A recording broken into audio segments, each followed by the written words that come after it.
ধরুন একটা মানুষ সবজি বিক্রি করে, তো সে সারাদিনে একবার সকালবেলা সবজি কিনে নিয়ে আসে, এরপর সে সকালবেলা, দুপুরবেলা, বিকেলবেলা এবং সন্ধ্যার পর মিলায় সে তার সবজির ভ্যানটা বিক্রি করে খালি করে 500 টাকা লাভে। আর আরেকজন মানুষ যে সারাদিনে সবজি বিক্রি করে, বাট সে ধরেন সকালবেলা একবার সবজি কিনে নিয়ে আসলো, সেটা 500 টাকার জায়গায় 100 টাকা লাভে সে ছেড়ে দিল।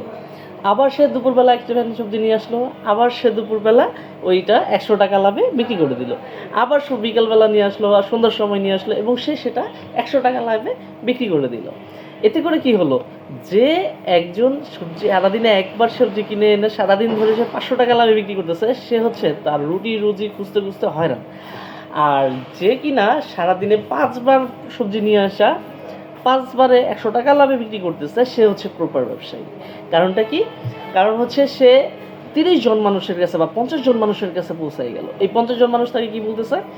তাকে বলতেছে সে কম দামে সবজি বিক্রি করে, সে বারবার আনাতে তার সবজিগুলো ফ্রেশ থাকে এবং হচ্ছে সে মানে কম দামে বিক্রি করে, সে প্রপারলি সেল করতেছে।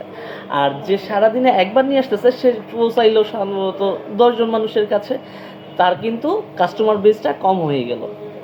তো এটার মাধ্যমে বুঝতে হবে যে কারা প্রপার ব্যবসায়ী আর কারা হচ্ছে সিজনাল ব্যবসায়ী আর কি। ঠিক আছে, ধন্যবাদ। আসসালামু আলাইকুম।